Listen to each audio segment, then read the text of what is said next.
Yes, good morning, all of you. We are from Raisen Public School, and today we are starting class 10th Hindi, chapter number first, विनय के पद.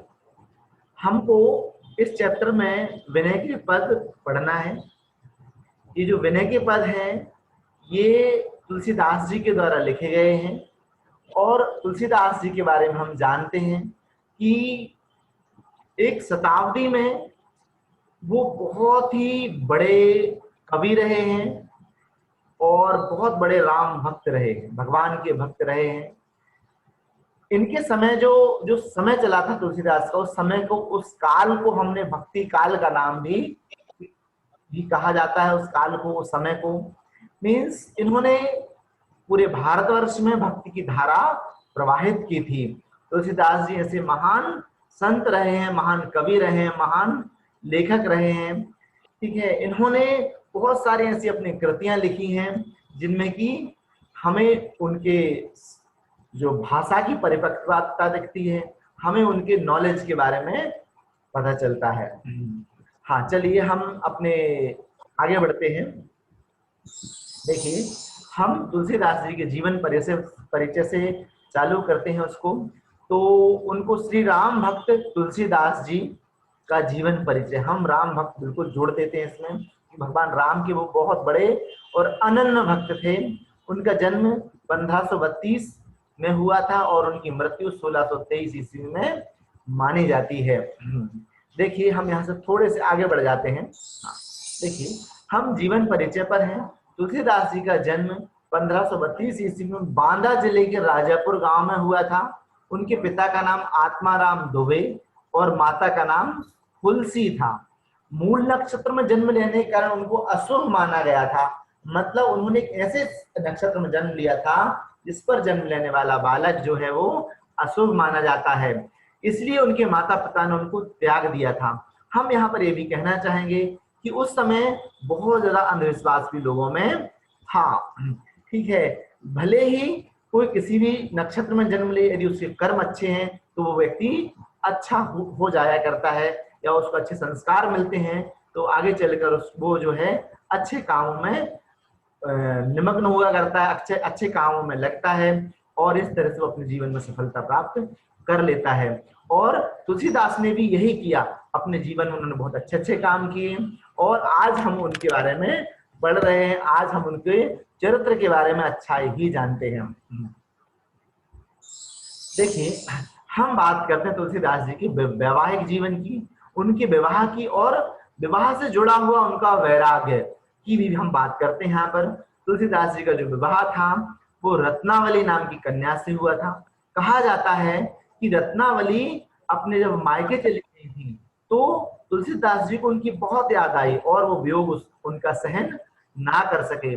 और उस समय बहुत बारिश थी, बहुत नदी बहुत चढ़ी हुई थी. उस चढ़ी हुई नदी में भी उनको उस नदी को पार करते हुए उनके घर जा पहुंचे. कुछ कहानियां ऐसी भी हैं कि जब वो घर पहुंच गए थे तो उन्हें दरवाजे से कोई किसी ने खोला नहीं, क्योंकि बरसात हो रही थी, बिजली चमक रही थी, बहुत ही काली अंधेरी रात थी. तो उन्हें लगा कि रस्सी जो है वो वहां पर है, लटकी हुई है. उस रस्सी को उन्होंने पकड़कर उस पे से चढ़ के अंदर जब पहुंचे उन्हें पता चला कि वहां पर रस्सी की जगह सांप था. ठीक है, और जब वो उस समय में, ऐसे समय में वो अपनी पत्नी से मिले तो पत्नी ने उनसे कहा कि जैसा वैराग्य आप, जैसा हेत आपने मुझसे किया है वैसा हेत यदि आप भगवान श्री राम से कर लेते तो ये जीवन धन्य हो जाता. और उनका रत्नावली का एक उपदेश, एक वाक्य जो था वो, उस एक वाक्य ने तुलसीदास को अंदर तक बदल दिया. उन्होंने एक शब्द ने तुलसीदास का पूरा जीवन जो है वो बदल दिया था. और उस समय के बाद से तुलसीदास वहीं से मुड़ गए और फिर जो है भगवान राम, भगवान की भक्ति में वो पूरी तरह से लीन हो गए. उन्होंने अपना जीवन काशी, अयोध्या और चित्रकूट में व्यतीत किया. ऐसा भी माना जाता है कि उनको जो है हनुमान जी ने आकर उनको ये कहा था कि तुलसीदास चंदन घिसे तिलक करें रघुवीर। मतलब ये है, उन्होंने समझाया था कि यही भगवान श्री राम हैं, इनके ही आप पैर पकड़ लीजिए। मीन्स ये है, ऐसा भी माना जाता है कि उनको भगवान श्री राम के दर्शन भी हो गए थे चित्रकूट में। उनका निधन सन 1623 ईस्वी में काशी के अस्सी घाट पर हुआ था। देखिए, हम तुलसीदास के जीवन परिचय पर हैं। उनकी रचनाएं, अनेक ग्रंथ लिखे हैं उन्होंने, ठीक है। उनमें प्रमुख रचना है रामचरितमानस। उन्होंने पूरे राम का जो चरित्र है वो पूरा बहुत अच्छी तरह से उन्होंने उसको लिखा है। एक ऐसा काव्य है, ऐसा महाकाव्य है जिसको कि आज भी हर घर में इसको पढ़ा जाता है और बहुत ही ज्यादा सम्मान के साथ पढ़ा जाता है। उनके लेखन में विनय पत्रिका, कवितावली, दोहावली, गीतावली, रामलला, नहछु आदि भी उनकी रचनाएं हैं। इन सभी रचनाओं में रामचरितमानस का अपना बहुत महत्वपूर्ण है। इनकी गणना संसार के प्रसिद्ध ग्रंथों में की जाती है। इनमें इस जो रामचरितमानस है, इसमें मर्यादा पुरुषोत्तम भगवान राम के शक्ति, शील और सौंदर्य का चित्रण है।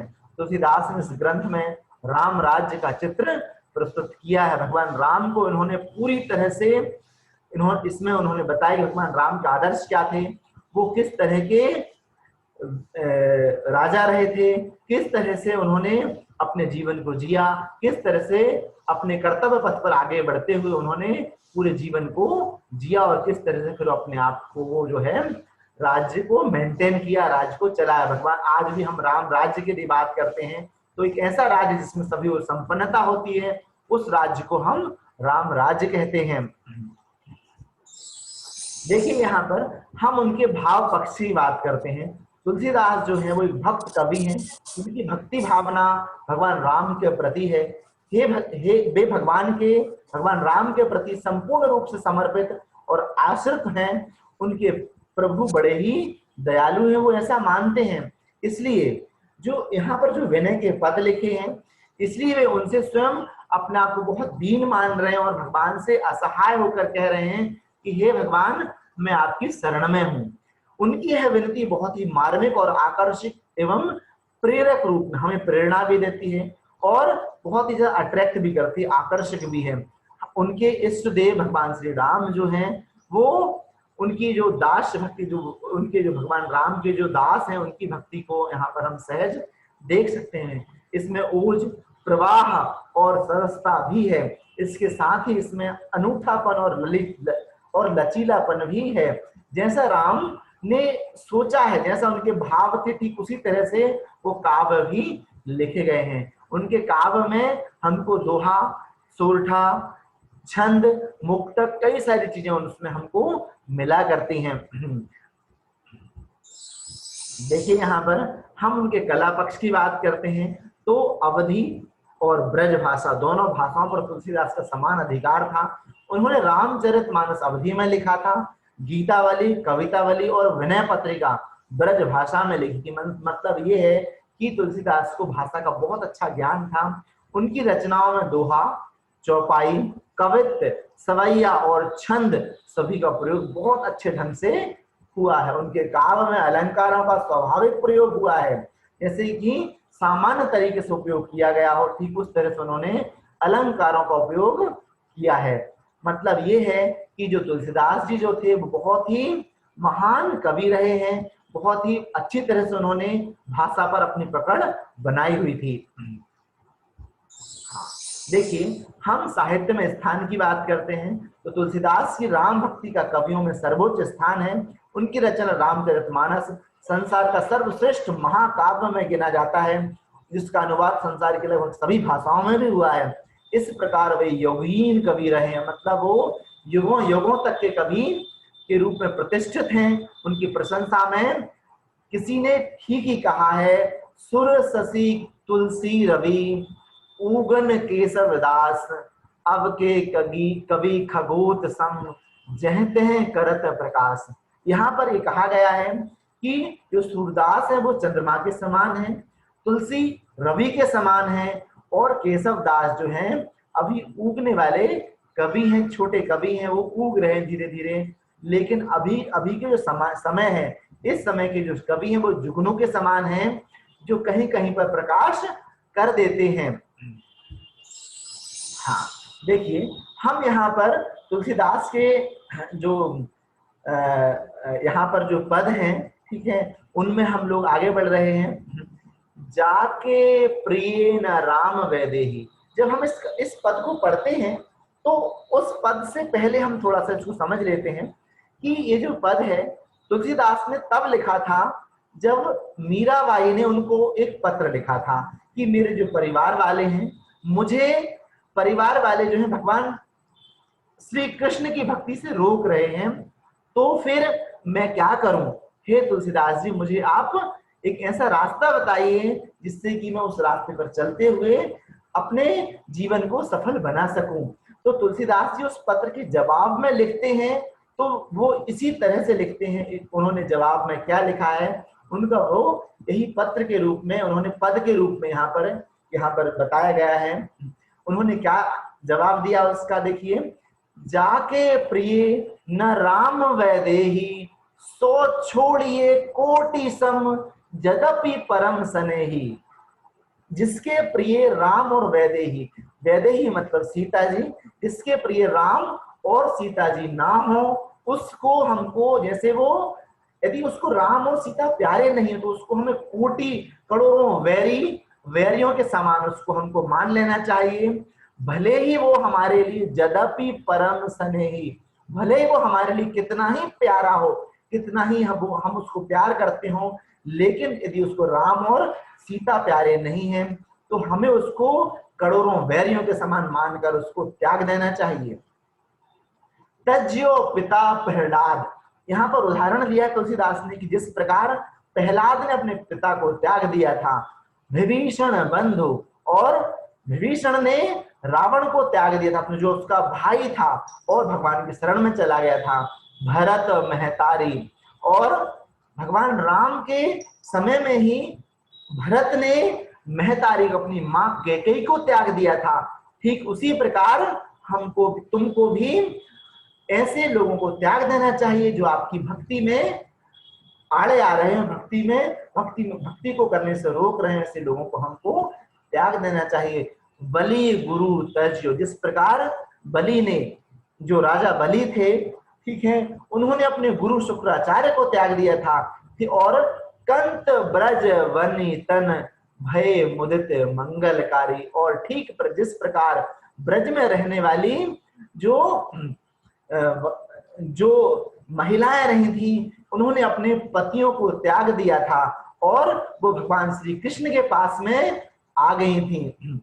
नाते नेह राम के मनियत, सुहृदय सुवेश जहां लो, अंजन कहाँ आंख जही फूटे, बहुत कहो कहाँ लो, तुलसी सो सब भांति परम हित, पूज्य प्राण ते प्यारो, जासो होए स्नेह राम पद, ए तो मतो हमारो। यहाँ पर तुलसीदास जी कहना चाहते हैं कि नेह और नाते, नेह के नाते जो हैं वो राम ही बनाता है। जो भी आपके पास में अच्छे लोग हैं, जो आपके पास में सुसेव मीन्स होता है अच्छे सेवक, यदि आपको अच्छी सेवा करने वाले लोग मिल रहे हैं, अच्छे रिश्ते नाते मिल रहे हैं, आपके जो लोग हैं, आपके आसपास जो लोग हैं वो बहुत अच्छे हैं, हम ये जानते हैं, लेकिन इसके बाद भी यदि वो जो लोग हैं वो किसने बनाए हैं, वो राम ने ही बनाए हैं। वो अच्छे लोग आपको ईश्वर ने ही दिए हैं, राम ने उस तरह के रिश्ते नाते आपके सामने बनाए हैं। और यदि इन रिश्ते नातों में कोई एक ऐसा हो जो आपको भगवान की भक्ति के करने से रोक दे, तो फिर वो ठीक उस काजल के समान, अंजनी कहाँ आंख जई फूटे, उस काजल के समान है जिसको लगाने से आंख फूट जाया करती है। क्या हमको ऐसे काजल को लगाना चाहिए? बहुतक कहो कहाँ लो, और मैं आपसे और कितना कहूं कि भगवान की राम की तरफ यदि हम जा रहे हैं, उस भक्ति में हमको लग जाना चाहिए। यदि उसमें कोई रोक रहा है हमें, तो हमें उसकी तरफ ध्यान नहीं देना चाहिए। ऐसे काजल को नहीं लगाना चाहिए जिससे कि आंख फूट जाए। ठीक है, उसको मतलब ये है कि उस काजल को छोड़ देना चाहिए। ऐसे प्रियजन को भी छोड़ देना चाहिए जो हमें भगवान राम की भक्ति की तरफ से हटाना चाहता है। तुलसी सो सब भांति परम हित, पूज्य प्राण ते प्यारे, जासो होए राम, जासो होए स्नेह राम पद, ए तो मतो हमारो। यहाँ पर तुलसीदास जी कहते हैं कि एक ऐसा व्यक्ति जो हर तरह से आपको राम की पद की, राम की पैरों की तरफ लेकर जाए, वो जो व्यक्ति है वो आपके लिए प्राणों से भी प्यारा होना चाहिए। ठीक है, ऐसा तुलसीदास जी कह रहे हैं, ऐसा हमारा मत है कि उसको आप अपने प्राणों से भी ज्यादा प्यार करो। हाँ, जासो होए राम स्नेह राम पद, ए तो मतो हमारो। जिससे हमें राम के प्रति यदि प्रेम हो जाता है, उस व्यक्ति को हमको प्राणों से भी प्यारा मानना है। ऐसा तुलसीदास जी कहते हैं, ऐसा हमारा मत है। देखिए, इसी को हमने फिर से जो व्याख्या बुक में लिखी है, या जिसको हम बहुत अच्छे से और समझ सकते हैं, जिसे श्री राम सीता प्रिय नहीं है, वह कोटि शत्रुओं के समान त्याज्य है, भले वे अपना परम स्नेही संबंधी भी क्यों ना हो। समझने के लिए ढेरों दृष्टांत हैं। प्रहलाद ने अपने पिता को त्याग दिया था, विभीषण ने अपने भाई को, भरत ने माँ को, राजा बलि ने गुरु शुक्राचार्य को, और ब्रजनांगनाओं ने अपने पतियों को इस प्रकार त्याग दिया था। ठीक हमको भी उसको त्याग देना चाहिए। परंतु ये सब के सब लोग आनंद और मंगल के विधायक बने। जितने सुहृदय और सेवा योग जन हैं, वे सब राम जी के ही नेह नाते से मान्य हैं। अब और अधिक कहां तक कहें, वह अंजन किस काम का जिसके लगाने से आंखें फूट जाएं। गोस्वामी तुलसीदास जी कहते हैं कि जिसके कारण श्री राम जी के चरणों में प्रीति हो जाए, वह आपका परम हितैषी है और उसको आप पूजनीय और प्राणों से अधिक प्यारा मान ली। यही मेरा मत है, यही सुनिश्चित मत है, ऐसा तुलसीदास जी कहते हैं। अब हमारा यहाँ पर दूसरा पद है, अब लो नशानी अब न नशे हो, राम कृपा भव निसास रानी, जागे फिर न डसे हो। पायो नाम चारु चिंतामणि, उड़ कर ते न खसे हो। श्याम रूप सुचि रुचिर कसोटी, चित कंचन ही कसे हो। परवश जानी हस्यो इंद्रन, निज वस है न हसे हो। मन मधुकर पन के तुलसी, रघुपति पद कमल बसे हो। यहाँ पर तुलसीदास जी कहना चाहते हैं, अवलोनशानी, मैंने अब तक अपनी बहुत सारी आयु जो है वो नष्ट कर दी है। मैंने अपनी बहुत सारी आयु जो है अब तक नष्ट कर दी। अवलोनशानी, अब तक मैं बहुत सारी आयु जो है अपनी नष्ट कर चुका हूं। अब न नशे हूं, लेकिन मैं अब उसको और नष्ट नहीं करूंगा, मैं उसको अब और नष्ट नहीं करूंगा। मैं अब अपनी जो है पूरा समय जो है भगवान की भक्ति में, भगवान राम की भक्ति में लगाने वाला हूं। अब मैं और अपना समय नष्ट नहीं करूंगा। राम कृपा भव निसास रानी, जागे फिर न डसे हो। जो राम कृपा जो है मेरे ऊपर हो गई है, जो निशा जो थी, जो कि जिस निशा ने मुझे राम भक्ति से दूर कर रखा था, जिसने मुझे डस रखा था, अब मैं उस राम कृपा के कारण अब जाग चुका हूं और अब मैं उस निशा रूपी नागिन को अब डसने नहीं दूंगा। पायो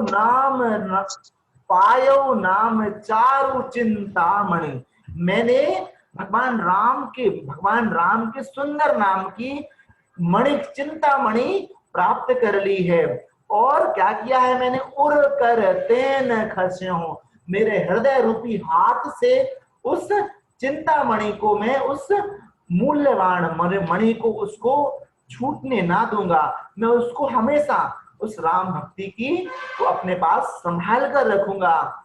श्याम रूप सुचि रुचिर कसौटी, मेरे पास में भगवान राम का जो श्यामल रूप है वो मेरे हृदय में बसा हुआ है और बहुत अच्छे से बसा हुआ है। चित कंचन ही कशे हूं।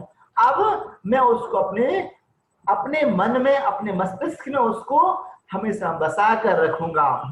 परवश जानी हंस्यो इन इंद्रियन, मैं ये जानता हूं कि इन जब मैं इंद्रियों के वश में था तब ये इंद्रियां मेरा बहुत मजाक उड़ाया करती थी और मैं इन इंद्रियों के अनुसार काम कर लिया करता था। लेकिन अब मेरी राम की कृपा मेरे ऊपर हो गई है और अब जो है मैं अपने इंद्रियां मेरे वश में, निज वश हैं। ये जो इंद्रियां हैं मेरे खुद के अपने वश में हैं और अब मैं इनको, इन इंद्रियों के अपने ऊपर नहीं हंसने दूंगा। मैं भगवान राम की भक्ति में हमेशा लीन रहूंगा। इस राम की भक्ति को अब मैं नहीं छोड़ने वाला हूं। इन इंद्रियों को अब मेरे ऊपर मैं नहीं हंसने दूंगा। क्योंकि यहाँ पर तुलसीदास जी कहना चाहते हैं कि यदि हम इंद्रियों के अनुसार काम करने लगते हैं, हमारी इच्छाओं को हम पूरा करने लगते हैं, तो इंद्रियां और बलिष्ठ हो जाती हैं और बलवान हो जाती हैं और वो हमसे और दूसरे काम करवाती हैं और ज्यादा हमारे लिए और ज्यादा सोचती हैं कि वो अब हम ये चीज भी प्राप्त कर लें और हमारे आकर्षण को बढ़ाती हैं, हमको माया मोह में फंसा देती हैं। तो हमको इन सब माया से दूर रहते हुए मैं अब भगवान श्री राम की भक्ति में लीन रहूंगा। अब मैं इनको हम, और फिर बाद में जो जो इंद्रियां हैं वो हंसती हैं हमारे ऊपर, मैं वो ऐसा सोचती है कि मैंने इस व्यक्ति को बस में कर रखा। अब मैं, तुलसीदास जी कहते हैं कि अब इन इंद्रियों के बस में मैं नहीं रहूंगा, मैं इनसे अब स्वतंत्र हो चुका हूं क्योंकि मेरे ऊपर राम, भगवान राम की कृपा हो चुकी है। मन मधुकर पन के तुलसी रघुपति कमल वसे हो। भगवान राम के बारे में तुलसीदास जी कहते हैं कि मेरे मन के अंदर जो है, तुलसीदास जी कहते हैं मेरे मन के अंदर जो है भगवान राम की भक्ति ने जन्म ले लिया है, उसका मधुकर जो है उसमें जन्म ले चुका, बन चुका है। और अब जो है मैं भगवान राम के पैरों में कमल के समान बनकर वहीं जिस भगवान राम जिस कमल के ऊपर खड़े होते हैं, मैं उसी भगवान राम के पैरों के नीचे कमल बनकर वहीं बस जाऊंगा। मैं पूरी तरह से भगवान राम की भक्ति में लीन हो जाऊंगा। यहाँ पर तुलसीदास ऐसा कहना चाहते हैं। इस पूरी जो पद हैं उसमें तुलसीदास जी कहना चाहते हैं कि मैं पूरी तरह से भगवान राम की भक्ति में लीन होना चाहता हूं और मैं हो भी चुका हूं और इंद्रियां मुझे अब अपने वश में नहीं कर सकती हैं। देखिए यहाँ पर जो व्याख्या दी गई है, अब तक जो व्यर्थ आयु मैंने नष्ट की गई है, लेकिन अब मैं अब उसे नष्ट नहीं होने दूंगा। भगवान श्री राम की कृपा से संसार रूपी रात्रि बीत गई है, संसार की जो माया है उससे अब मैं जाग चुका हूं। अब मैं फिर से इस माया के चक्कर में नहीं पड़ूंगा, अब फिर माया के फंदे में मैं नहीं फंसूंगा। राम नाम रूपी सुंदर चिंतामणि जो है वो मुझे मिल गई है, उसे अपने हाथ से मैं अब गिरने नहीं दूंगा, अथवा हृदय से राम नाम का स्मरण हमेशा करता रहूंगा और राम नाम की माला जपता रहूंगा। श्री रघुनाथ जी का जो पवित्र श्याम सुंदर रूप है उसकी कसौटी बनाकर अपने चित्त रूपी सोने को गलूंगा, अर्थात श्री भगवान श्री राम का ध्यान अपने मन में रखूंगा, सदा सर्वथा लगाऊंगा। ठीक है। और इंद्रियों को, जो मैं इंद्रियों के वश में था, अब तक मैं उनकी बात मानकर उनके ऊपर उनके अनुसार चल रहा था, उनके साथ मनमाना नाच मुझे इंद्रियां नचा रही थी, मेरी बड़ी हंसी उड़ाई है इन इंद्रियों ने। परंतु अब मैं स्वतंत्र हो चुका हूं, अब मैं इंद्रियों को जीत चुका हूं, अब मैं उनको हंसी नहीं उड़ाने दूंगा। हाँ, तुलसीदास जी यहाँ पर कह रहे हैं कि जब अब तक मैं इंद्रियों के वश में था और वो मुझे जैसा चाहती थी वैसा नचा रही थी, लेकिन अब मैं स्वतंत्र हो चुका हूं, भगवान राम की कृपा मेरे ऊपर हो चुकी है, अब ये इंद्रियां मेरी हंसी नहीं उड़ाएंगी। अब मैं पूरी तरह से भगवान श्री राम के चरण कमलों में अपना ध्यान लगा दूंगा और श्री राम के चरणों को छोड़कर और कहीं अपना मन नहीं भटकने दूंगा। ऐसा यहाँ पर तुलसीदास जी कहते हैं। हाँ, देखिए, is completed now. Thank you.